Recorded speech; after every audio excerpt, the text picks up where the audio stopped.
All right, you're up. Thank you, sir. Great. Alrighty, we've got people coming in. Well, welcome to the webinar. We're going to get started in just a few moments. So in the meantime, please use the chat box, introduce yourself, tell us where you're from, your business, and what you're excited to learn about today.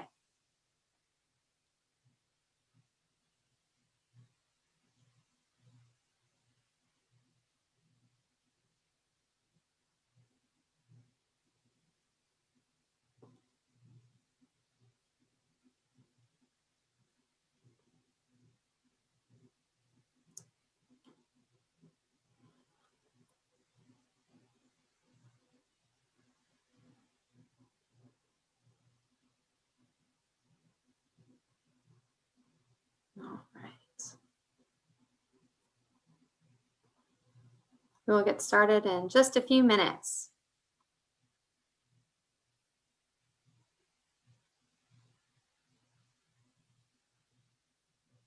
Well, great. We have someone very excited to learn more about being certified and how necessary it is to be certified for government contracting. Exciting.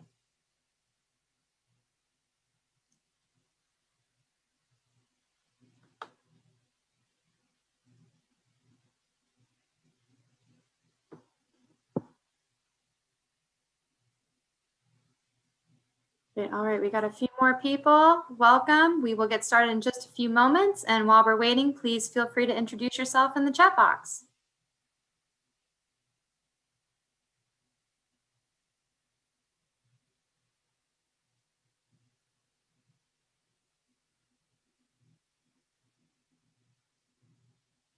Great. All right, we've got some interesting folks. Someone with a food truck looking for new opportunities. Very exciting. I can use that New Jersey sub right about now. Great. All right. Very exciting. We're just going to get started in a few more minutes, folks.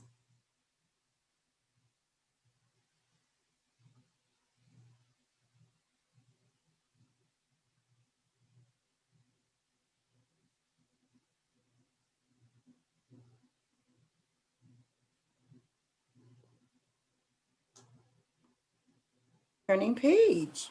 Got their application today.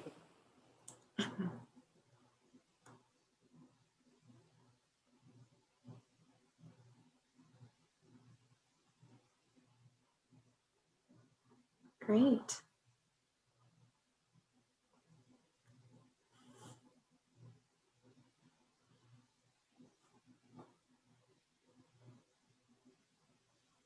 All right, just a few more minutes, folks. We know it's late. Then giving people a second to log on. And if you're with us via the live stream, hello, via YouTube. You're not able to write in the chat box, or for those logging on to the webinar, please feel free to introduce yourself.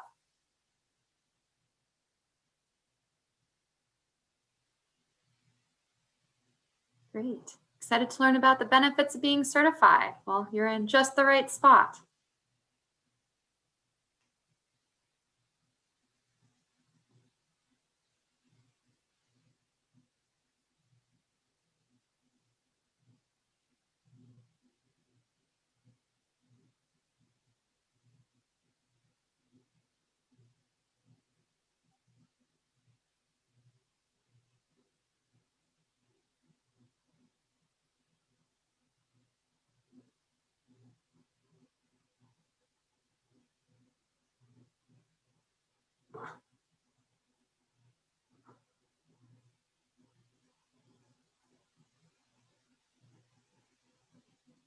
All righty.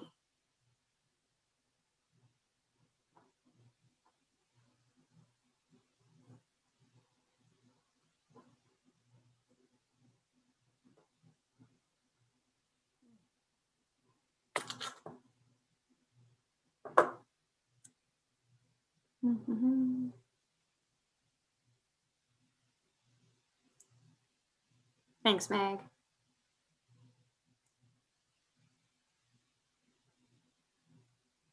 .6:05, we will be starting at the latest. All right, Miss Ruth. So like she said, if you're just joining us, we'll be getting started in just a few minutes. Feel free to get settled, get your dinner started, and introduce yourself in the chat box. We've got a couple people from all over, different sizes of businesses. We've got some minority-owned, woman-owned, veteran-owned businesses. That's very exciting. Thank you all for joining us.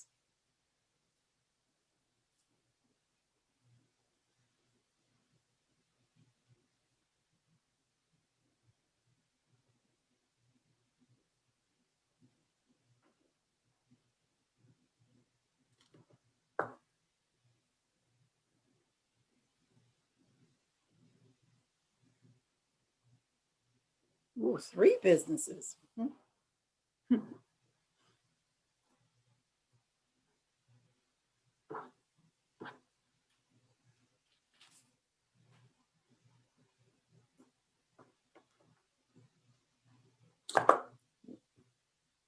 All righty, Ruth, you think we're ready?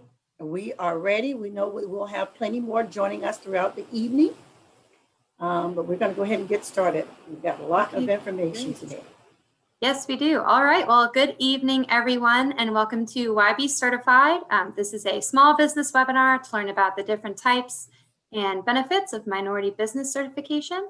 And this webinar is hosted by the City of Charleston's Business Services Division. We host multiple workshops and educational opportunities throughout the year, and we hope you get to learn something new from our great lineup of presenters tonight. So thank you all for being here. And if you haven't already introduced yourself, please do so.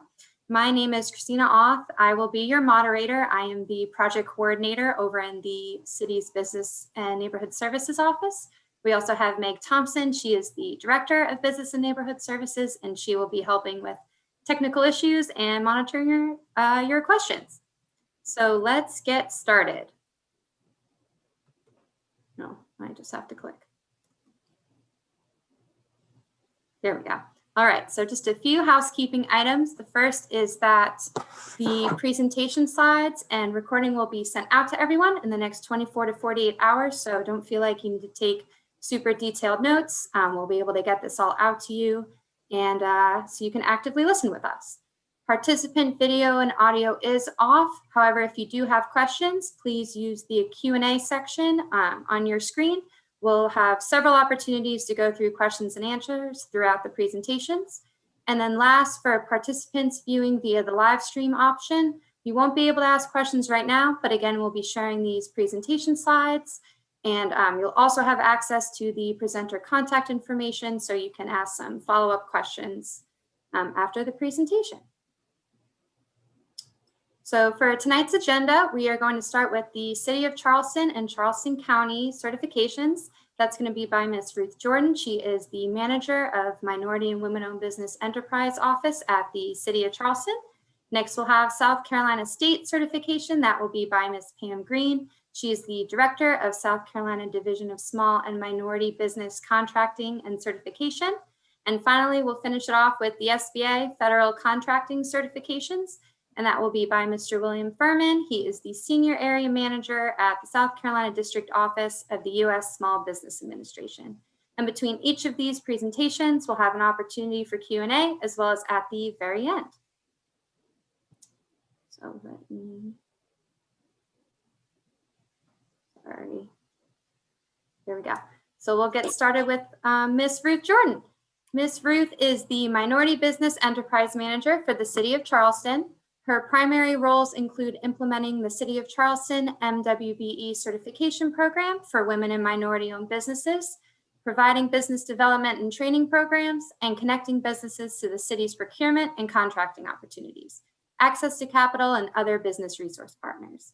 Ruth has held numerous executive positions during her career, including interim CEO of Federal Healthcare Network, former federal procurement officer at the Naval Weapons Station in Charleston, senior MWBE consultant with Williams & Associates, director of South Carolina Voter Empowerment, licensed realtor, and chair of Charleston County Schools. So thank you, Ruth, for setting up this opportunity. Please go ahead and get us started. Good afternoon, Christina. Thank you for that introduction. I'm not sure who that is, but I am Ruth Jordan. Why be certified? This is a presentation that we do here at the City of Charleston. And one of the reasons why you need to be certified is that it gives you a leg up to do businesses, to do business. It will allow businesses to have an opportunity to be able to compete with bigger players. Certifications can help you gain business access to government contracts. You can drastically benefit from these. Also, set aside contracts that we're going to talk about on tonight. Why be certified as we continue to the next slide, Christina? Certified businesses are added publicly to our database. You're going to see tonight that the City of Charleston maintains a database of all certified MWBEs in the City of Charleston. It provides you a greater visibility and exposure otherwise you may not have. Every time the city has an opportunity for contracting or services, they go to our list, not just the City of Charleston, but companies in and outside of Charleston. The airport uses our list, the county uses our list, private industries use our list. And so once you are certified, you are part of our database. The MWBE program also offers free conference and networking opportunities.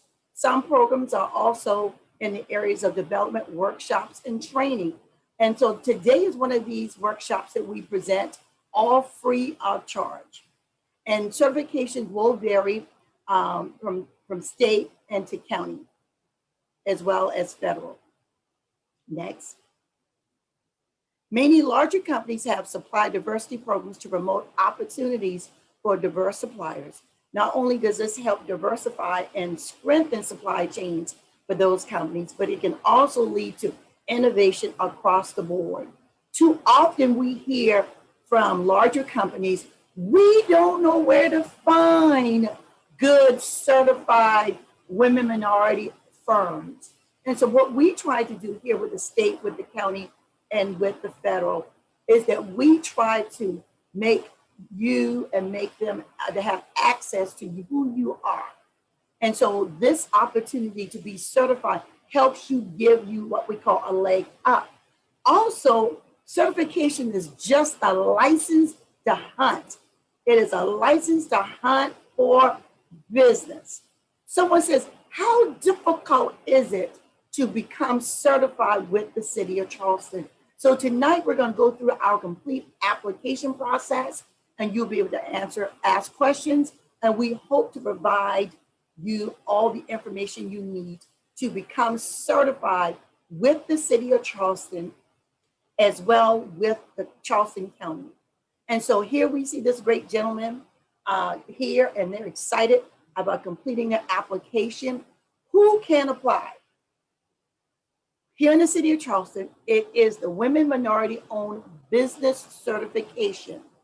One, that you must meet any of the federal statute as established by the federal government to be a minority class or a woman-owned business. In order to be a woman-owned business, you must own at least 51% of the company and participate in the daily operation in a managerial role to be considered a women-owned company. You must also have been in business 2 years. And our certifications are for profit businesses only. We do not certify non-profit organizations or businesses. And you must complete the application and attach all the required documents. So if you are an African-American male, female, Hispanic, Alaskan, Asian, Hispanic, all of those ethnic groups qualify. Basically, anyone outside of a white male. White females qualify as a minority. And they ask the question, what do you mean white females? Well, you are considered federally as a minority group as recognized by the federal government. Keep moving. So here is our 2-page application. It is very, very simple. The application states that one, you have to identify your business. You have to have the business name, the location of the business. Someone asked the question, do you have to reside in the city of Charleston? No, we accept certification applications from across the country, but we have a caveat as to if you're outside of the state of South Carolina, if you do not possess your own state certification, if you're from North Carolina, Georgia, Florida, etc., we require that you be certified with your home state or be certified with the South Carolina Department of Transportation, which is SCDOT. You will identify whether you are sole proprietorship, a partnership, a corporation, an LLC, or other. Business name, the owner's name, and if you have a parent company, the parent company's name, and the business address, along with how long you've been at that address, and please provide your best contact information. And also, when did you start the business? Here in the city of Charleston, we require that you be in business 2 years. I had an individual call me earlier last week and said, why do you have to be in business 2 years? Once I launch my business, I feel as though the certification will give me a birth certificate to say that I've started my business. And I said to the owner of the company, and I said, it's a great thing that you've established your business, but we know that most startup businesses fail within the first 2 to 5 years. So we ask that you be in business at least 2 years so that you can cut your teeth in the business that you are projecting and you are doing. So our qualification is 2 years. Now, also on our application, to help you identify what is your primary work. So you have to complete what we call the NAICS codes, which is the North American codes, what you call industry classification code, which is the NAICS codes. This will identify what code or what category of business that you're doing. Like construction has code 23. It's 6 digits, and the last 4 codes would identify what kind of construction that you're doing. Number 54 code is for architect and landscaping. Number 56, that's 54, 56 is landscaping services. And so if you don't know your NAICS code, then you need to go to www.NAICS, that's NAICS.com. That is used when we are searching to find landscapers or construction company workers or owners of companies, or if we're looking for consultants, or we're looking for architects, we're looking for engineers. We use these codes, and other departments use these codes to readily find who is in our marketplace and ready to do business. Now, your company may have multiple NAICS codes and multiple series of work that you do, but we ask you to identify your primary scope of work. Primary scope of work. So if you're in construction, then you should use a construction code using your NAICS system. But if you're doing a restaurant, operating a restaurant, that would, and you're only doing that part-time, that would not be within the same code. So your NAICS code for construction could be commercial as well as residential. So you would identify the NAICS code for commercial and residential. So that would show you having multiple skill sets to do residential construction as well as commercial construction. Next, the next important thing is that you must identify who is the owner of the company? Is it Mary Jane? Is it Philip? We need to know who is the owner of the company, as well as a good daytime contact information and email address. You also must, is highlighted on the application here, is that you have to self-identify your ethnicity or race. African American or Black, American Indian or Alaskan Native, Caucasian or white, Asian, Hispanic, Latino, Native American, a Native Hawaiian, or Island Pacific. And then the next thing you must check is either male or female. These must be checked. And if you are a white female, you must provide proof that you own 51% of the company.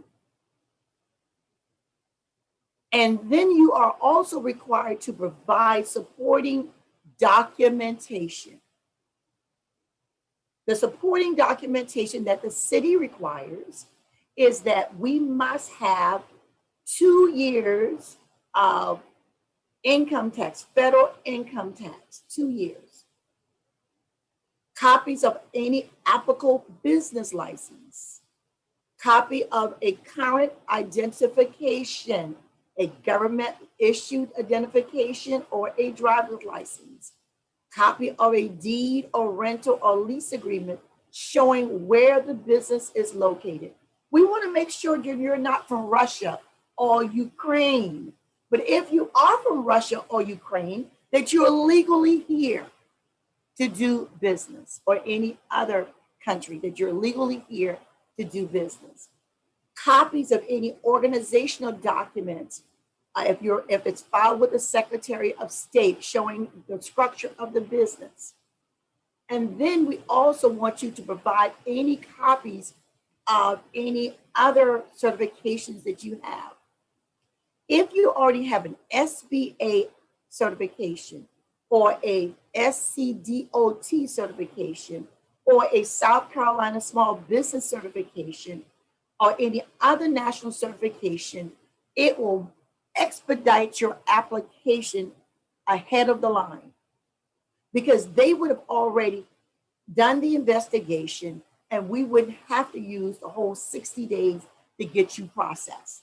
Typically, it's anywhere between 30 to 45 days and no more than 60 days that we will get you certified. But if you have any of those prior certifications that are current, we accept those reciprocal certifications along with the proper documentation. Now, on your federal income taxes, I'm going to tell you a secret. In those packets, it has K1 forms and M1 forms, which shows what percentage of ownership in the company that you have. And that's how one of the ways that we document whether you own 51% or greater share of the company is using those particular forms. And then you must have the 2-page application notarized. On the second page, you must have it notarized by a notary. Once you get the packet together, along with all the attached documents, then you can email it, and our information is there at the end of the application. You can email it and then put us the hard copies in the mail. We don't necessarily need 123 pages of your income taxes, but we do need the first page to last for the first and second page, along with those M1s or K1s or Schedule C forms to be included in your application. And then we will do the rest. And the rest involves where we will then research to find out who you are, whether or not you've been in business for the 2 years. We do not certify that the businesses who are on our list are willing, able, and ready to do business. So we do have a disclaimer that says that you've met these minimum requirements, but then we also ask anybody who want to do business with you to check all your references, past experiences, and so that may come afterwards. So, but what we do is we do provide this, and we do research to make sure you are who you are. Keep moving along, Christina. And so again, those are again a list of the documents again. 2 years of signed federal tax returns, copies of applicable business licenses, copy of a deed, rental or lease agreement, copies of the organizational documents, and then copies of any reciprocal certifications, like I said earlier. So again, those are the list. And so one of the things here with the city of Charleston is that here in the city, we have goals. Not only do we have goals, but the county have goals. The state has goals. The federal government has goals. And that we believe, and we have an ordinance on the books that says, for every dollar that's spent in the city and taxpayers' dollars that are spent, 20% should go towards qualified women minority-owned firms who are in the area of construction, 20% in the areas of services, and 12% in the areas of supplies.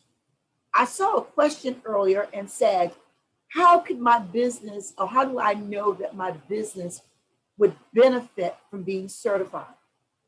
Well, one of the best things that being certified does is this. If you are doing what we call B2B, business to business, you would benefit. Because if you have services that you're offering to businesses here in the city of Charleston, you would be a great candidate, and you could have an opportunity to scale your business by presenting and contracting with the city. Now, business to customer is not as much, it would not be beneficial from business to customer. If you're just using a customer business-based approach, not as much. But if your intent is to do business with the city, to do business with the county, to do business with the state, to do business with the federal government, having a certification is what you need to scale your business.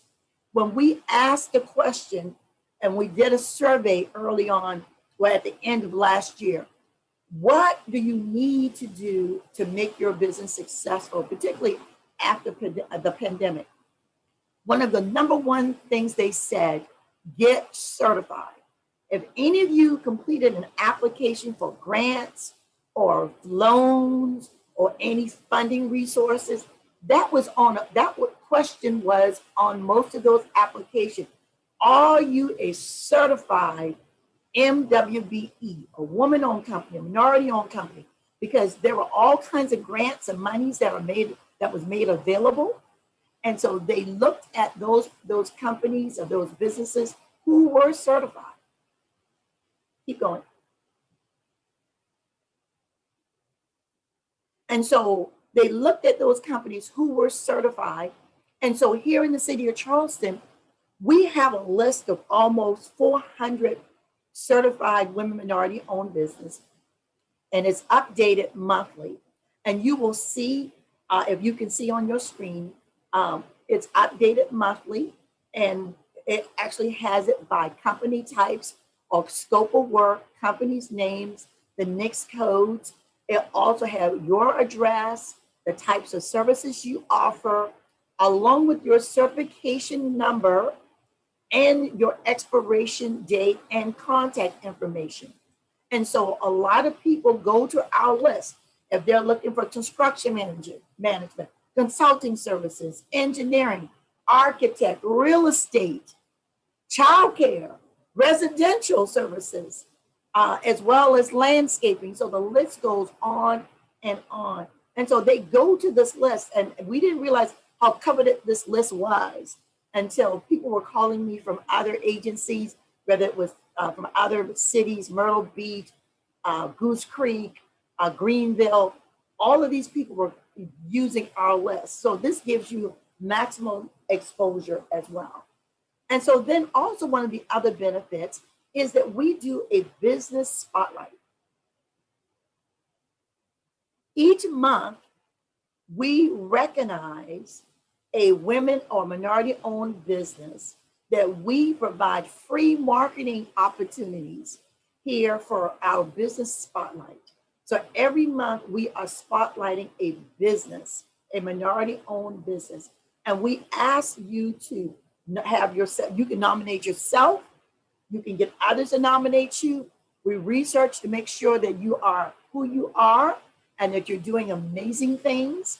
And there's a great questionnaire. We're going to ask you to visit that. And so this provides you, again, to have free marketing opportunities. We put it on the city's Facebook page. We actually also put it on our website, in our Hey Neighbor newsletter. And people are just getting recognized all over the city of Charleston and outside the city with our business spotlight. That's another opportunity and another benefit to being certified. Keep going. And so, like we said earlier, there are multiple types of certification. HUD Zone business certification, SBA, you're going to hear more about that on today. Veteran-owned businesses, you're going to hear a little bit about that also tonight. And then minority-owned businesses, and then also the SCDOT, you're going to hear that, as well as the small business contracting. You will hear more from Pam Green concerning that. And so one of the other certifications that I'm going to quickly talk about is the Charleston County certification program. The Charleston County certification is termed Small Business Enterprise Program. It enables small business enterprises to compete for county procurement opportunities.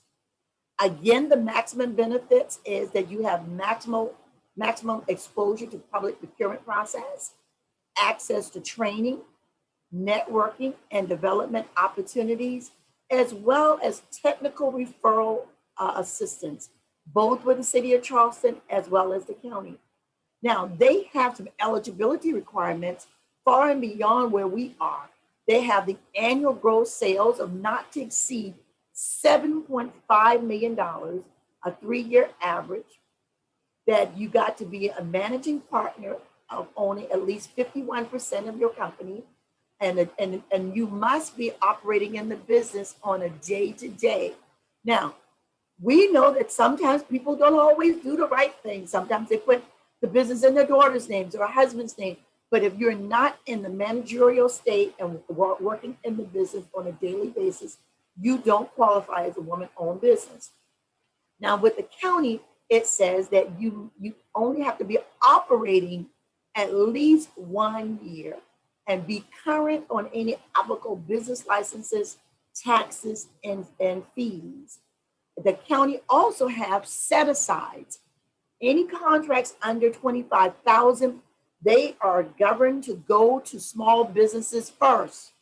$25,000 and below, they go to small businesses first. So this is an opportunity to have access to county contracts and other procurement opportunities. And the contact manager for the county certification is Mrs. Holly Chesser. That's Chesser. And her contact information will be provided to you on the slide. And she is at hchesser@charlestoncounty.org.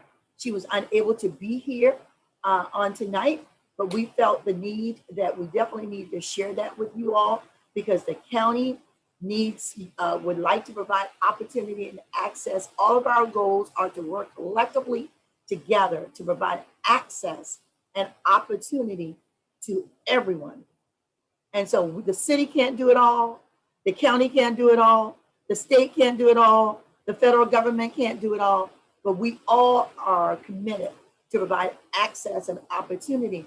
But before I also leave tonight, I want you to look in the next 6 months, well, next year to year and a half, the city will be building its first business incubator for women minority-owned businesses to provide access and opportunity for certification, technical assistance, business development. And we're going to have a one-stop shop here in the city of Charleston called the City of Charleston's business incubator. Look for it, and we look forward to hearing and telling you more about our business incubator, which is being built from the ground up. Thank you, and I will now take questions and answers. Oh, I'll now take questions, and hopefully I'll have the answers. Great, thank you, Ruth. I think I saw a couple of questions pop up here. Let's see. All right, we've got one that says, regarding IT services subcontracting opportunities, what is the best way to meet potential prime contractors?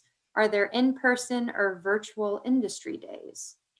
So prior to COVID, we actually sponsor and will sponsor again how to do business with the city.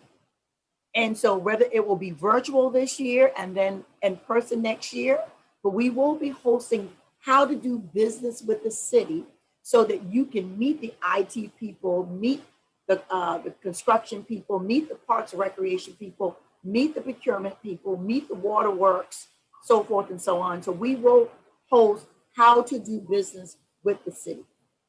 But in the meantime, if you contact our office, we can provide that information to you as well. Great. All right, we've got 5 more questions. So we have, would a salon benefit from being certified? A beauty salon would not in terms of the city of Charleston, because our business structure does not necessarily actually hire salon workers, you know, and groomers. So we don't, it would not for our business, but maybe for the state it might, but not for necessarily the city of Charleston. Okay, great. And then if we have already certified as a minority small business in South Carolina, will this help us? Should we apply for the SCDOT, or is that not necessary? Unfortunately, you need to apply to all of these. The state SCDOT would be one of the highest here in the state of South Carolina that you can get. And that will help you expedite your application with the county or with the state. And also will help you with your SBA. So I recommend that you certify with the county and with the city of Charleston, because our 2 agencies or 4 agencies are not interconnected. So our application process is a little bit different, and you will hear about those on tonight, but it would benefit you to be certified. It's just like multiple degrees. I have my high school diploma. I have my bachelor's. I have my master's. I have my PhD. And so all those certifications will help you improve and scale up your businesses at various levels. Okay, great. All right, we'll answer a few more before moving on to the next one. We've got, why is this application form not specific with the 2-year requirement in the area that describes documents needed? Does the form need to be updated? It does mention the 2-year requirement, I believe, or we do have it on our website, but it's a great suggestion. I'll go back and check it. We're always working on the form, so if we need to make that update, we will. Thank you. And then moving on. Cleaning business will apply. Great. All right. Let me see. Can a non-medical home care agency that does not offer Medicaid benefits apply? It does not offer Medicaid. I don't really see whether that would make a difference. However, there may be services where home health agencies may benefit. And we do have multiple home care agencies that are certified on our list. And so you may benefit because you are doing business to business. And sometimes you can offer those services to HR. You can offer those services to other agencies who may be looking at home care agencies. You could be offering those services to senior service agencies. Mm-hmm. All right, and let's do one more before we move on, because I think a couple of these could be answered by some of our other presenters. So last one, would HVAC contractor benefit from city or county work certification? Certainly, yes. Mm-hmm. Any area in the areas of construction, HVAC, landscaping, contracting, architect, engineering, supplies, uniforms, cars, trucks, If you can think of the city needing to buy it, yes.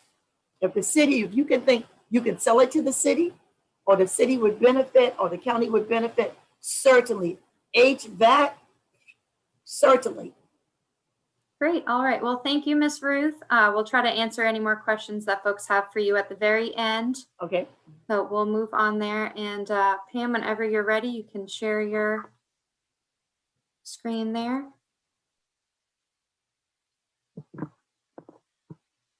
All right, we see your screen, but there we go. And just as a reminder, everyone, as you're thinking of questions, use the Q&A box so that way we can keep track of them and get back to you. And great, let me introduce Miss Pam Green. She serves as the Director of the South Carolina Office of Small and Minority Business Contracting and Certification. In this role, she connects small, minority, and women-owned businesses with state contracting and procurement opportunities via the state certification program, training, individual consultations, and business forums. She works with over 100 state agencies to implement and monitor contracting activities with minority businesses in accordance with applicable policies, laws, and regulations. Ms. Green also spent over 25 years in financial services as a vice president in the arena of business development, sales performance, team development, and training. She is a native of Anderson, South Carolina, and a graduate of the University of South Carolina and the proud parent of 2 sons. She is an avid believer in paying it forward and believes her calling is to bring knowledge and awareness to others to help empower them, to advance their cause, and to create and build healthy, prosperous environments in our communities. So thanks for joining us, Pam, whenever you're ready. Okay, thank you, Christina. Good evening to everyone. And thank you, Ruth, and the City of Charleston for involving the state in this webinar this evening. It's great that everyone has been able to join. Again, I'm Pam Green with the Office of Small Minority Business Contracting and Certification, which is often a mouthful. So the acronym is SMBCC. We are a small office. It is 2 of us. I have an administrative coordinator, Johnny Burch, who helps to service the area. The mission of this office is pretty much to promote the interests of small businesses, small and minority businesses such as yourself. And inherently, we're wanting to grow the economic pieces of the state of South Carolina. So our goal is to work with minority and women-owned businesses, and we want to advocate for equitable portions of state procurement contracts that may be going out across the state. And we'll talk a little bit about how that works with this office. So I just wanted to give you a little bit of background. This office is actually governed by what's called Article 21. And what Article 21 does, it basically states what is a minority, what's considered a minority business or minority person. And it also talks about crucial pieces of being socially and economically disadvantaged owners, which are key pieces for this office. And we just need to put a disclaimer: no loans, grants, or guaranteed as a direct result of obtaining certification. However, as Ruth said, which I like, she said it's a license to hunt. I often say that it is a tool in your toolbox that you learn how to market yourself with state government. One thing I want to add is that a business must have an office in the state of South Carolina, and the certification is for-profit only businesses.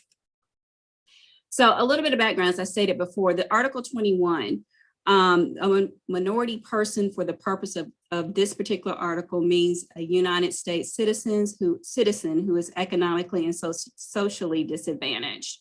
So what does it mean to be socially disadvantaged? It basically means that you will fit the minority class.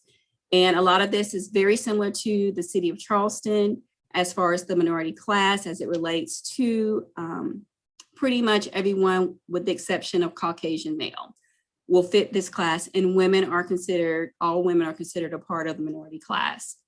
The economics piece of this is going to deal with whether or not the owner personally represents being disadvantaged or being excluded from kind of free enterprise, and we'll talk a little bit about that later.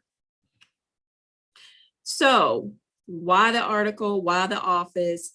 The General Assembly basically stated that a lot of businesses owned and operated by minority persons have been historically restricted from full participation in our free enterprise system. Thus, we have this article.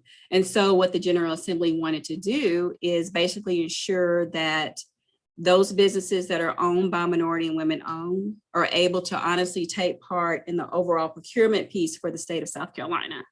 So there are rules for my office, and there are also regs for procurement as well, and then how we work together to make sure that we adhere to this article. So when we think about procurement for the state of South Carolina, it has been spelled out in the regs, pretty much the duties of the chief procurement officers for each state agency. So they are to basically provide someone for each state agency to be able to work with minority-owned businesses. They have to provide publications, which is actually SCIBO, and we'll talk a little bit about that.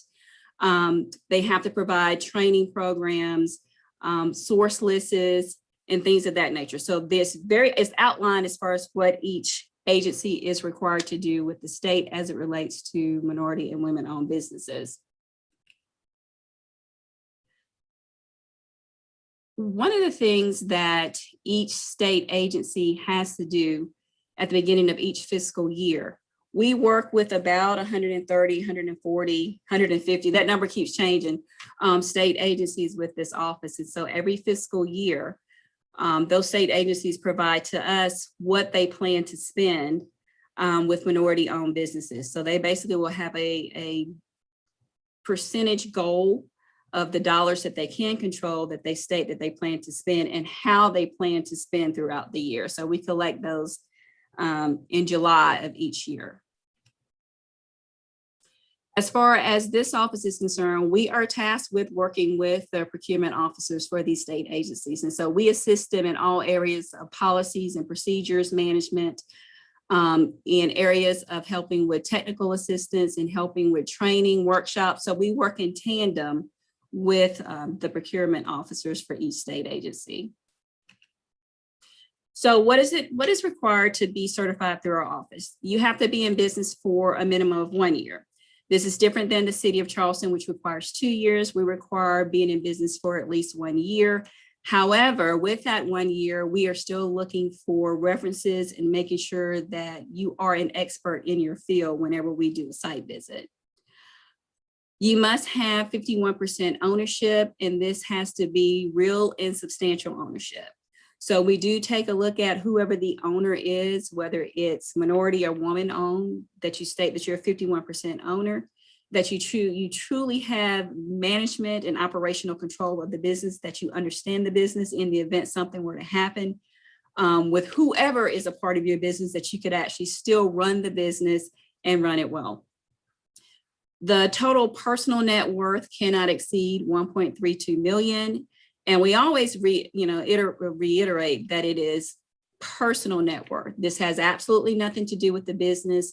This is the economically disadvantaged portion. So we're trying to make sure that you personally, your net worth is below 1.32 million, and therefore you're considered to be economically disadvantaged. I had mentioned earlier that you must have an office in the state of South Carolina, and this is actually a real viable office in the state of South Carolina because it ties directly to some procurement codes. If for some reason you are denied, there is a possibility for folks to reapply in 1 year. I talked a little bit about our state agencies and their goal, and their goal is 10% of their annual budget, but it's only the controllable pieces of their annual budget. So it's those dollars where they can make decisions as to where the money needs to be spent. They will designate pretty much the areas that they're thinking they'll spend throughout the year. We take this every year, we put it into a document so that we're able to see exactly what each agency is going to spend with minority-owned businesses. It's called a utilization plan for that particular agency. And then we track how they're working towards the dollars that they stated that they would spend at the beginning of the year. So they will send us quarterly progress reports towards their goal. And we help to monitor the progress. Also, I want to mention that for any firm that may sub out a portion of their work to a minority firm, they're eligible for a tax credit equal to 4% of the total payments up to $50,000 annually.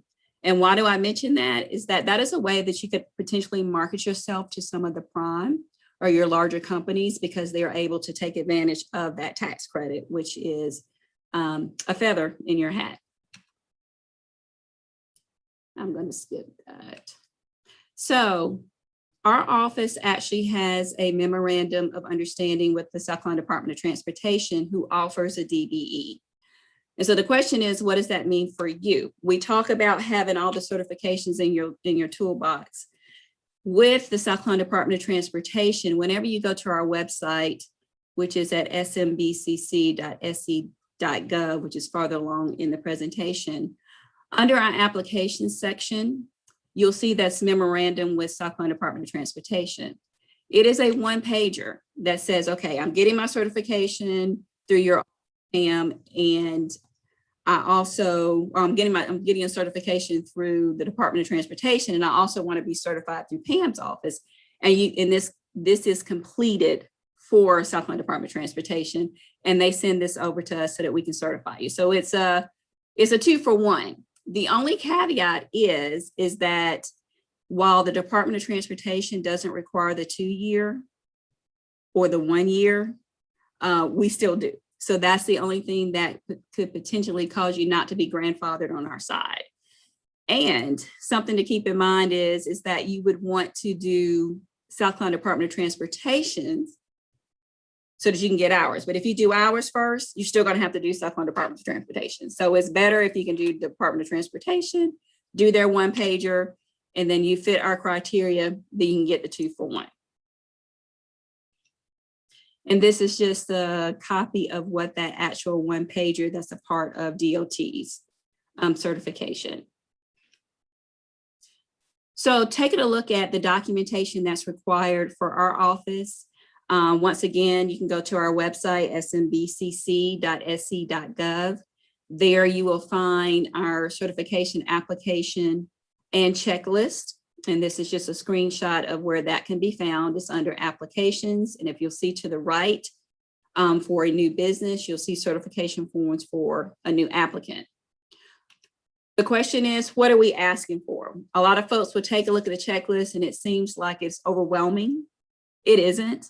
A lot of the information that's required for a lot of certifications, whether it's city, county, state, federal, we require a lot of the same documents. So it's great to try to get all this at one time. But it is the actual application.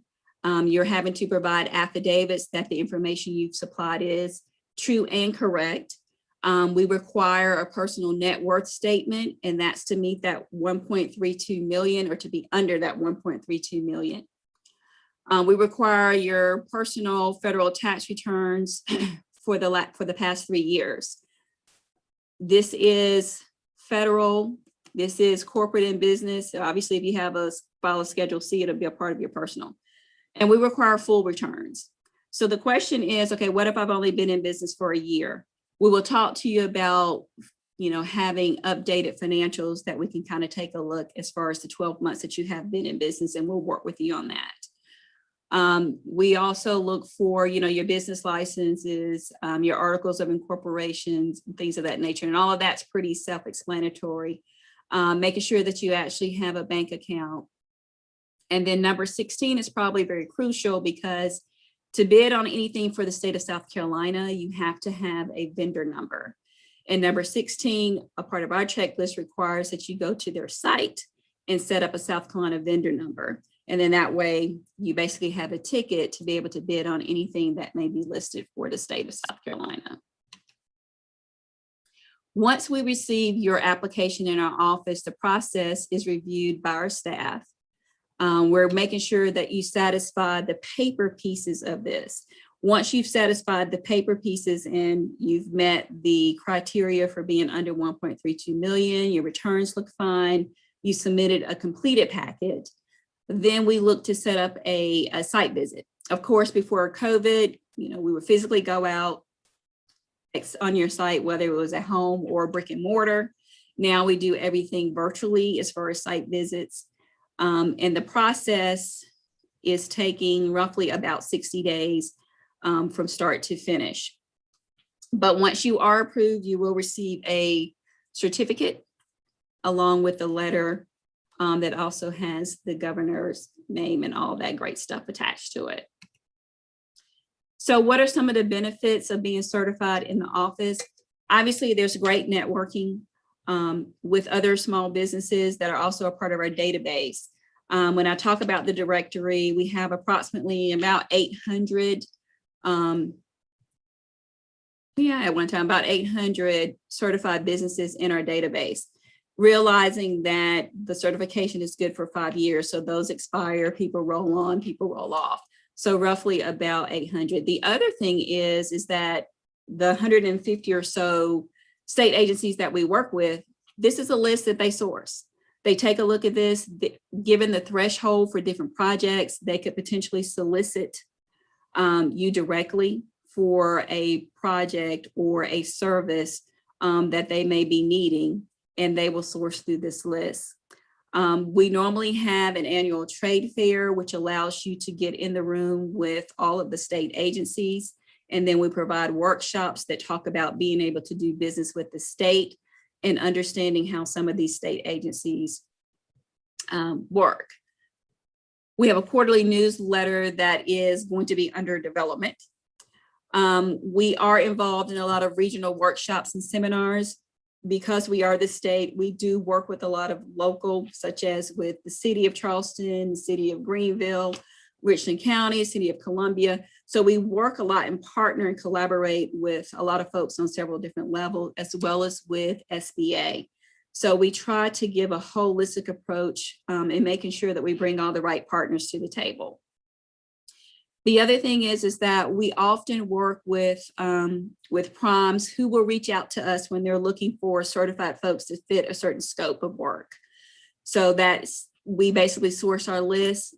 If they're needing someone to work on waste management or erosion control or things of that nature, we will provide a list of those that are certified in that area. And we will also notify you that that particular prime is looking to bid and they're looking for folks such as yourself. So in doing business with the state of South Carolina, and we take a look at some of the online resources, this is actually the procurement site, and this is at procurement.sc.gov. And one of the areas that you want to basically focus on is in the top middle. This is the vendor contractors area, and this will be the area that will provide the most information for you. So it'll give you the general information on how to do business with state government. It will talk a lot about the procurement laws, some of the changes that have taken place over the last couple of years. This is also where you can do your vendor registration to get your South Carolina vendor number. This is also where you can learn how to do online bidding on how to submit an offer. There's a section that is dedicated to construction as well. And then you can find current solicitations that are out there across the state. This is just a snapshot of some of the statewide term contracts that are out there. When you go to that middle section, it's called South Carolina Business Opportunities, and we call it SCIBO. And you can actually source for different areas. It's broken down into construction, professional services, IT services. And then you can take a look at what's being offered across the state that you may have the potential to bid on. And I ran through that faster than I thought I would. So any questions at this particular point? Thank you, Pam. And I froze for a second, so Meg is going to read off some of the questions Okay. that you got. Okay, great. Thanks, Pam. First one, a question about how do you document net worth? Is that through your tax return? So with the net worth, there is an actual personal net worth statement that is in the checklist.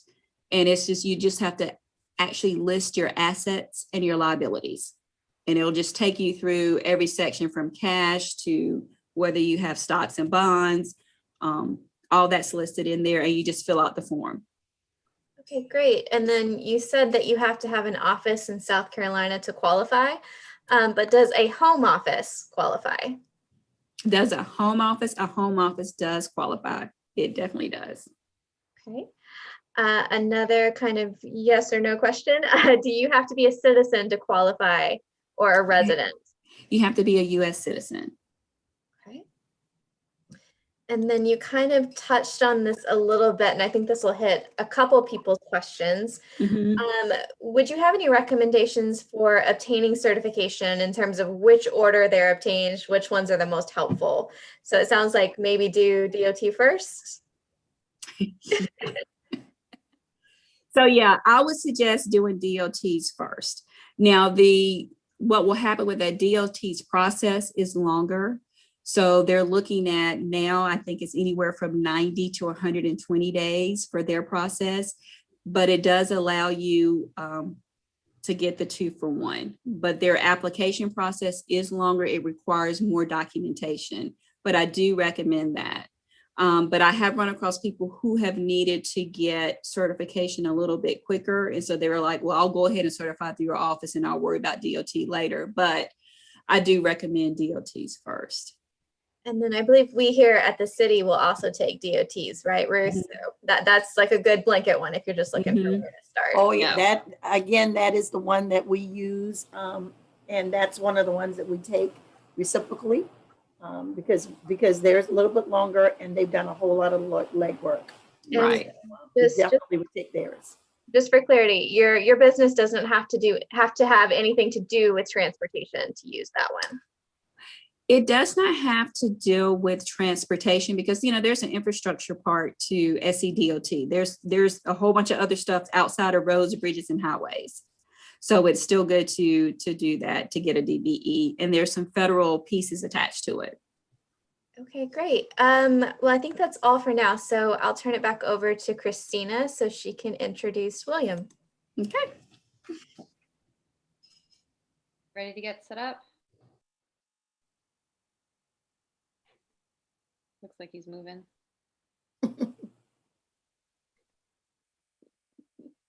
All right, something's happening. Great.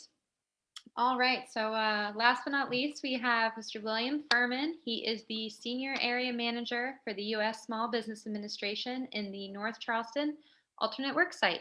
He graduated with a Bachelor's of Science degree from Clemson University and went on to have a 27-year career with the U.S. Department of Agriculture, serving as the lead rural business services specialist. And while with the USDA, he worked with direct and guaranteed business loan programs, as well as economic development programs for rural areas of South Carolina. In 2013, he accepted the position for Senior Area Manager for the SBA and now serves the 10 coastal counties in South Carolina, providing lender services, government contracting programs, and economic development to small business. So thanks, William, for being here. And I know you've got a lot to say in a short period of time, so we're ready when you are. Yeah, thank you so much. And just want to thank the city of Charleston.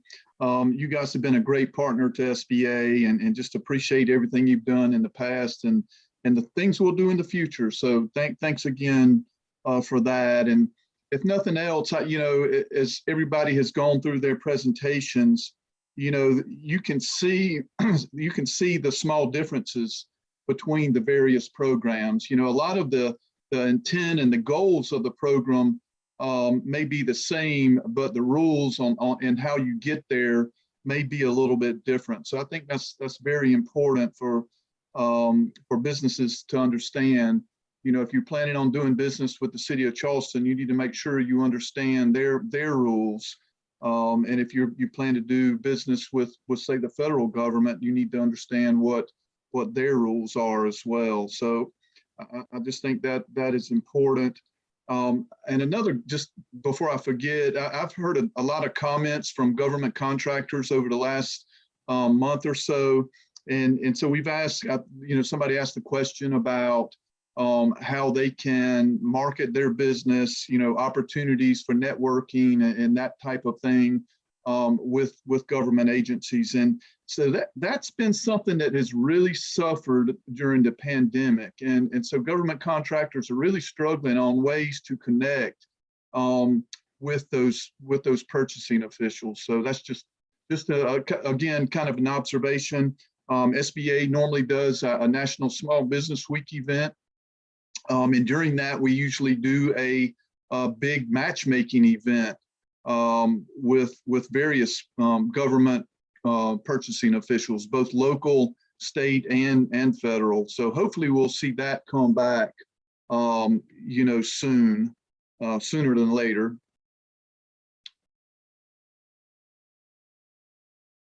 So I'm going to talk about, you know, again, small business federal on the federal side and our certifications.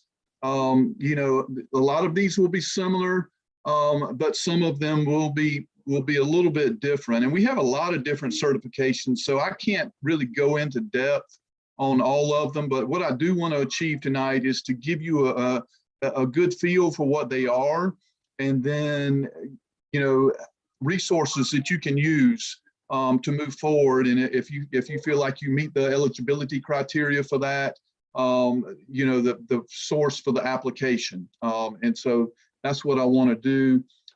So we do have targeted set-asides and acquisition goals. So we have the woman-owned small business certification. You know, it's at 5%. We have the small disadvantaged businesses, which really this is our 8A certification. It is at 5%. Hub zone businesses, 3%. We'll talk about that and exactly what that means. And then the service disabled veteran-owned small business is at 3% as well. So in addition to these acquisition goals, the federal government has a goal to spend 23% of all of its contracting dollars with small businesses. Okay, so if you don't actually have one of these certifications, but you are a small business, you still have an advantage because the government, federal government, is trying to meet that 23% goal. Now, just to put this all in perspective a little bit, the government does spend over $500 billion a year on contracting. The US government is the world's largest purchaser of goods and services. I mean, and it could be anything, you know, from B-1 bombers to paper clips. So you do need to know what the government is buying, and you do need to know if your goods and services are in demand by the federal government or the specific agency that you intend to market to. And that's where those you know, networking events can really be beneficial, because then you can get some actual one-on-one time with contracting officers and find out exactly what they are looking for. And so that's very helpful as well. So we are going to talk about the 8A Business Development Program. We'll talk about that pretty quickly and make sure you have a good understanding of that. It is what I call a two-pronged approach. You know, on the first prong, the government makes sure that you have access to contracts. And the real primary way on the 8A program is through sole source contracting.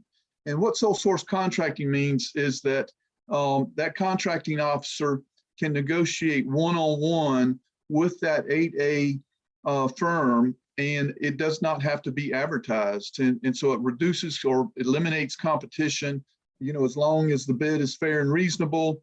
The contracting officer does not have to go outside of that. So it makes it a lot easier for them to make those awards. And then the second prong of that is the technical assistance and training that is provided. And so, you know, number one, the government is trying to, or is giving you access to contracts. And number two, they're giving you access to technical assistance and training to grow your business. Now, the catch with that is that it is a once in a lifetime opportunity, and it is limited to 9 years. And so you need to make sure that you are in a position to take advantage of that. You know, you really don't want to become or apply to be 8A certified if you're not in a position, if your business is not in a position to grow. And so, you know, you need to take a look at some things, ask yourself some questions. Number one, do you have the capacity to deliver on federal contracts? So many times, doing a federal government contract is going to be larger than, say, doing a contract with a city or even a state. And so you need to make sure that you have the capacity to do that. You need to make sure that you have sufficient cash flow. Do you have a line of credit in place? If you've got this contract, are you going to be able to fund that contract? Those are some of the questions that you need to ask. Have you demonstrated capability? Do you have a past performance? Have you done contracts with the city, or have you done them with the state in the past? Have you done any federal contracts, even though you're not an 8A? I would recommend that you at least have some contracting experience, because there again, you don't want to be in a position where you're trying to figure it out, and that 9-year clock is ticking. And there have been situations, we've seen situations where by the time the business figures it out, they're on the tail end of their certification window. So you have to have good, successful past performance, and then you also have to be open to advice. So again, it includes technical assistance and training. And if you're not willing to learn how to grow your business by just giving a business contracts, in the long run, that's not going to help. In the short term, you may see a nice bump, but the whole intent is to grow that business. And when you graduate out of the 8A program, you'll be able to continue. So some of the criteria to meet eligibility requirements include socially and economically disadvantaged businesses. So you have to be socially and economically disadvantaged. And so what does that mean? If you're in a designated group, you are presumed to be socially disadvantaged. So Black Americans, Asian Pacific Americans, Hispanic Americans, Native Americans, subcontinent Asian Americans are all presumed to be socially disadvantaged. Now, one question we get a good bit of time is, what about a woman-owned small business? Well, they are not in that designated group to be presumed socially disadvantaged. However, they could potentially fall under the non-designated group. And what you have to do there is you have to provide a preponderance of evidence that you have been socially disadvantaged. And so, a good example I like to use is a business. We had a business that the owner of the business was blind, and they were able to provide that documentation and evidence that they were socially disadvantaged. And so that is really important as well. Now, the other thing that we also include is that, you do have to have a potential for success component for this particular certification. And what that means for this one is that you do have to be in business for 2 full years. In other words, you would have to have 2 full 12 months of tax returns, so 24 months there to meet that potential for success. So economically disadvantaged certainly doesn't mean that you're in poverty. The one on this, the personal net worth is less than $250,000. And again, that's just assets minus liabilities. 3-year average income of $250,000 or less. Fair market value of all assets of less than $4 million. So the application process, you have to have a DUNS number, and this is a number that's issued by Dun & Bradstreet. You also have to register in sam.gov. Those are 2 things that you have to do. There's no fee that is associated with that. And the best way if you're not familiar with that, the best way or best resource is to go online at certified.sba.gov. And there's some tutorials there. There's some videos that will actually walk you through that process of getting your DUNS number and getting your SAM registration. The biggest thing I can tell you on that one is if you go to a site and it asks you for a credit card, if it asks you for payment, you're in the wrong place. Now, you need to back up, and that's easy to do. Just be careful on that. There doesn't cost you anything. There is no application fee for the certification either. So, you know, there are consultants out there that will charge you thousands of dollars, but you've still got to provide the same information. And so again, I would just, you know, give you a word of caution. You can use a consultant to apply, but you know, I'm kind of conservative. I don't want to spend money when I don't have to spend it. So, you know, you can easily do it. We do have resources that are available to help you do that as well. We have resource partners with SCORE, the Small Business Development Centers. They can all provide counseling and consulting and help you with this at no cost as well. And so Ruth talked about NAICS codes a little bit. You do need to know what your NAICS code is. You can have a primary code and then you can have some subsequent codes. So need to be able to understand that. And then you apply for the certification. There's a guide that you can review. You do need to go ahead and pull all your supporting documentation. There's a list of that there on Certify that you can use. And then you apply online. There's not an application form or any of that. It's actually built into the system. So you actually apply online at certify.sba.gov. And again, resources, SBA.gov is a good resource for this. If you go into the contracting section, as well as the certify.sba.gov. Now, there is a tool on Certify that's pretty neat. It's called Am I Eligible? And you just answer questions. You know, it's almost intuitive, like say a TurboTax or something. You know, you answer the questions, and then when you get to the end, it tells you what certification it appears you qualify for. So that's another good tool and resource there. So what do you get out of the 8A program? Well, you would get an orientation when you come in. You get referrals and training. The 7J program is what we call the one-on-one training that is provided, is paid for by SBA. You get help with marketing. And then we also have some incentives for our surety bond program for 8A applicants as well. So you get all that, and we've talked about the sole source contracting. So just a great program. You know, it can help you grow your business at a rapid rate. And then again, it's the intent is for you to grow your business, and in the end of the program, start doing other contracts without that 8A designation and transition away. So the next program we have is the Hub Zone certification. This is a locational based program for distressed communities. And so these communities are identified either through census tracts or sometimes they're entire counties, and they would be designated as what we call a hub zone.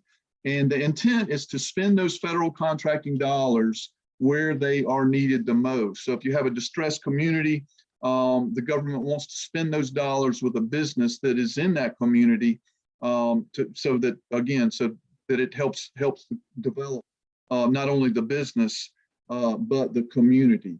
Now, the overall guidelines for this one is that the principal office of the business has to be located in that hub zone community, as well as 35% of the employees have to live in the hub zone.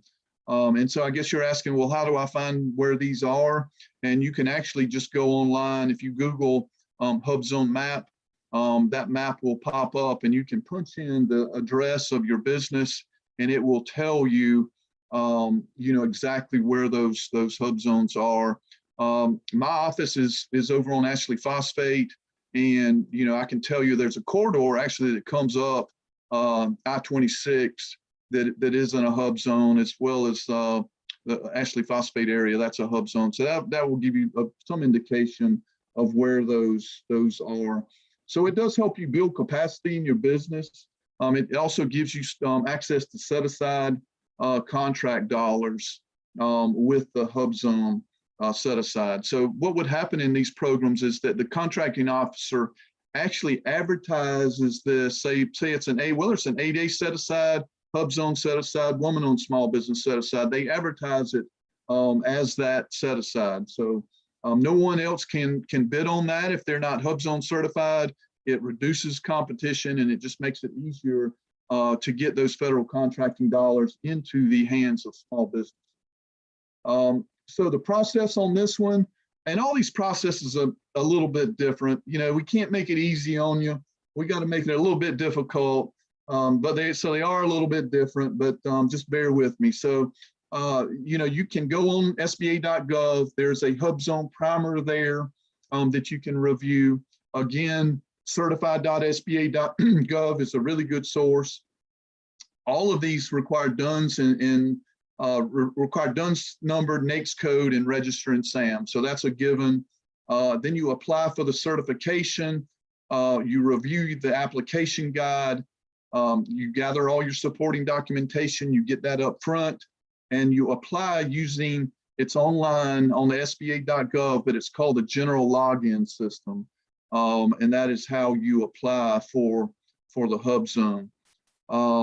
Documentation, you'll receive an email basically, and you'll need to verify the requested information, submit the supporting documentation, and then once you're approved, you go back into SAM and you update your profile.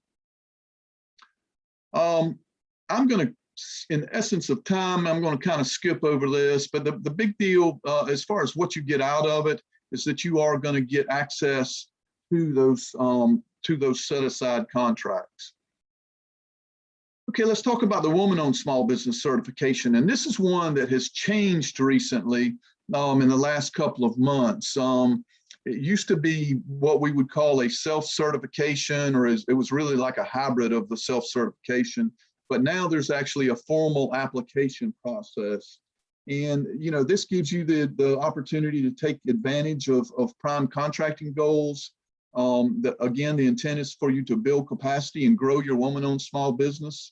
And just like all the other certifications, it gives you access to set-asides for a woman-owned small business, as well as what we call the EDWSB, or economically disadvantaged woman-owned small business.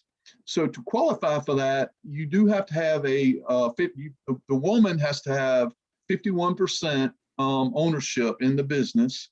She does have to be the highest officer in the highest officer position. You do have to have the proper NAICS codes. And so let me talk about that just a little bit. For the SBA Woman-Owned Small Business Certification, it only benefits certain industries that have been determined to be underrepresented by women. And so what you will need to do is you'll need to identify what your NAICS code is, and then you're going to need to look at the list of those industries that are underrepresented and see if your business is on there. And so if it is, the WSB is going to benefit you. And so the woman also has to have the managerial experience for the business. You have to manage the daily operations. And for this one, there is no time, no minimum time in business. Okay, so there is minimum time. You know, there is the potential requirement for potential for success with 8A. For women-owned businesses, there's not this requirement. So each one is a little bit different, like I say, and so that's not required. You know, too many times I talk to people and, you know, they're talking about certifications and they say, well, you know, my wife is involved. I'll just give her 51% ownership, and we're going to apply for the WSB. But the problem is she's not involved in the daily operations of the business. And so she is really not eligible. So I just caution you about that. The woman does need to be the highest officer position, and she needs to manage daily operations. So that is really important. Okay, so we also have the economically disadvantaged woman-owned small business, and this applies to some additional NAICS codes. And so on this one, the thresholds or the personal net worth would be less than $750,000. The 3-year average income is $350,000 or less. And then the fair market value of all assets is $6 million or less. And so the application process, and again, this just changed not too long ago. You do have to have SAM registration. And then you register in what we're calling beta.certify.sba. Okay, so a little bit different than certify SBA. It's beta.certify.sba.gov.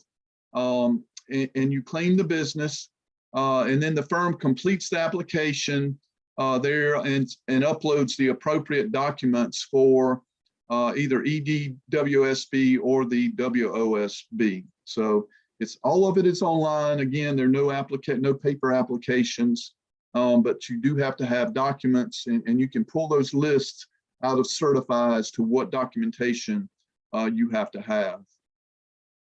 Okay, I think I saw some questions about veteran-owned businesses. And so we do have what we call a service-disabled veteran-owned small business certification. And this is, as it says, this is for those veterans that are service-disabled. And so these basically will qualify you for set-aside opportunities for those contracts that are advertised as set-asides for SDVOSB. Again, it's to help you build capacity and grow. And you can also use this certification to establish joint ventures. And it's very similar to woman-owned small business in that the SDVOSB must have 51% ownership in the business. They have to have the highest officer position, need the proper NAICS codes. They have to have the managerial experience and manage daily operations. So you actually just go through sam.gov, and there's some certifications and attestations that you complete to certify that you are indeed a certified service-disabled veteran-owned small business. So what do you get out of this one? Again, it gives you access to set-aside contracts. It gives you opportunities to establish joint ventures or mentor-protege agreements, more prime and subcontracting opportunities through registration at vetbiz.gov. Now, I know we had a question from a veteran. If you're not service disabled, there are other veteran contracting programs available through the VA. And so, they're not overseen by SBA. So I would encourage you to go to vetbiz.gov and take a look at that. So those are some additional opportunities that are out there.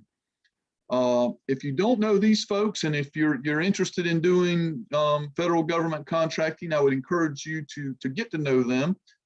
This is our what we call business opportunity specialist staff in Columbia, and they specialize in government contracting. This is what they do on a full-time basis. And so we have Carl Fashion, we have Angela Brewer, and we brought on Stephanie Workman right at the beginning of the pandemic. I think she's only been in the office like 1 week, and then we closed. So hopefully we'll all get back here soon. So those are our SBA staff that can help with government contracting. Here is just a couple of websites that you need. Number one is SBA.gov. There's a tremendous amount of government contracting info there. You also need the SBA.gov/SC. That is our state website, and we do workshops and webinars on government contracting all the time. You can go online, you can go on these websites, and you can register to receive updates so that you will see when these types of events are coming up. So that will be helpful for you. And then finally, this is my last slide, and it looks like I'm pretty well on time. I could not, go through this without making sure that everybody is aware of what is going on at SBA. We are still very, very busy with all the COVID-19 relief programs. And so I just want to make sure that you're aware of what's going on. We don't have time to go in depth in any of these, but if you have any questions, about them, number one, SBA.gov is there. It has it all there, but you're welcome to reach out to me as well. But we still have our economic injury disaster loan program going on. That will continue until December 31st, subject to the availability of funds. We'll see how funds hold out, but that is still available if you have not applied for that. If you did apply for that, There is currently an opportunity to increase your loan amount on EIDL. SBA will be reaching out to you directly for that if they haven't done so already. We also have the Paycheck Protection Program that is still open. That will be open through the end of May. So May 31 is the deadline for that one. Again, subject to the availability of funds. We have the Targeted EIDL Advance that is available. And this is available for those businesses that applied for the advance early during this program.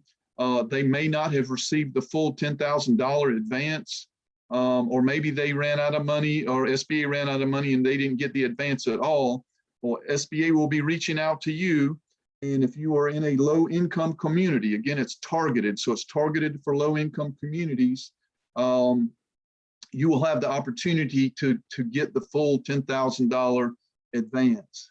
And then just recently, as in the last day, SBA came out with what we're calling the supplemental targeted advance.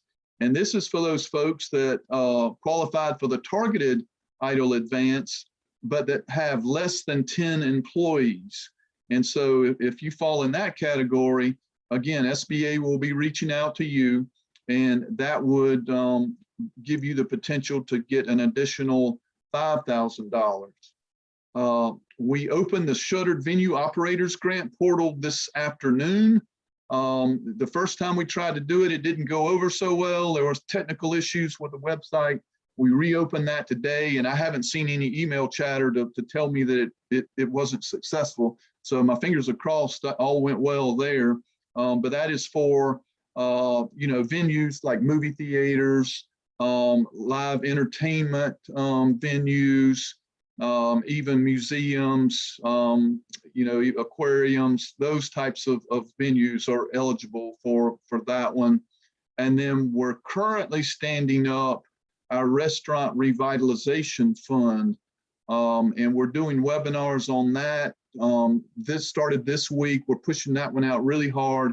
And as you may imagine, this is for our restaurant businesses that have really been hurt by the pandemic. And this gives them the opportunity to apply for a grant to assist them in their recovery. All this information, again, this is another link, but all this information is on the SBA website, and this link is live. So if we distribute this presentation, you'll have that as well. So that concludes my presentation. If there are any questions, I'll be more than happy to try to answer them. Sure, and record timing. Great job, William. And I know we're right at time, so I did want to say, in case anyone has to log off, that Meg has put several links to some of the websites and certification programs in the chat box if you haven't gotten a chance to click on those. And I also wanted to say again, we will share the PowerPoint slides in the recording. So in case you missed anything, you'll have access to these presentations and be able to click on some of these links. Maybe before we go, we could answer just a few questions because I know there was a lot of information in a short period of time. So William, one of the questions was, would the 8A certification be useful for a marketing agency or a video production team? They're not sure how that might be implemented at the federal government level. Yeah, that's going to be pretty specialized, and I wouldn't say that it would never be useful.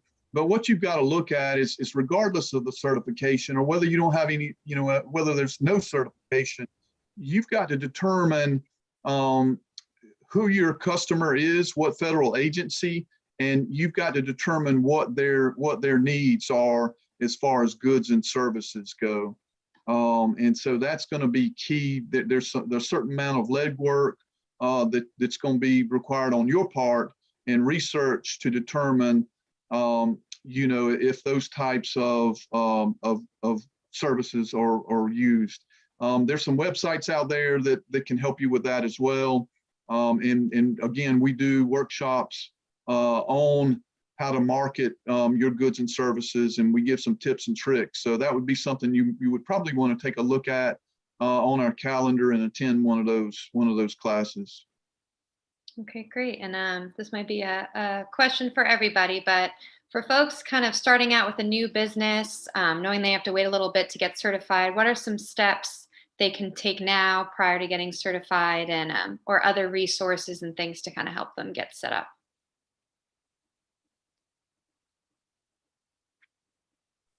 But one of the things that we would recommend is that they speak with some of our resource partners, SCORE or SBDC, which is the Small Business Development Center, and then take advantage of any free training that may be out here that you've heard about. The city, we offer bi-monthly various free training. So I would definitely recommend that you connect with SBDC. We have actually 2 offices here in Charleston and all over the state, that various cities and locations, as well as SCORE, as you continue to grow your business. Yeah, and I would add, again, just mention our calendar, the SBA calendar, sba.gov/SC. They typically will put their workshops on our calendar. So that's an easy way. And I don't want to leave out, and I saw that they were on that they joined us, but the I Hope Women's Business Center here in Charleston is another resource. So all 3 of those can provide assistance. Great. All right. Any final thoughts, Pam? And other resources? No, I was going to say SBDC as being, one of the primary resources. So you covered it. Of course, and like Ruth mentioned, we're going to have a ton of workshops coming up in our business development lab throughout this year and next year. So we'll have great opportunities for you guys to get some more information. And I want to be cautious of everybody's time. I know it's late. We had a lot of great speakers and a lot of great information out there. Again, I will be sharing everything. This is recorded. You'll have access to these wonderful presenters. Thank you all for your time. I hope this was beneficial to you all, and you should be hearing from me soon. And any final thoughts? Yes, so again, I want to thank all of our presenters, Pam and William, and of course, Christina, our moderator today, and Meg, handling all the tech questions that were going on. But more importantly, I want to thank you, the participants, who've taken time out of your busy day to help scale your business. Why be certified? So we're hoping that you have gathered lots of information. We are here to support you, whether it's on the state, county, or federal level. We're here to support you. So again, I want to give yourselves a hand for taking the time out on a Monday afternoon at 6 p.m. to be part of this. And what such great presenters, a panel of experts. I too learned a lot from listening to Pam in Columbia, William Furman across the state, and of course, some of the questions that you answer. So again, thank you. We are here at the city. We're here at the state. Again, thank you for all of your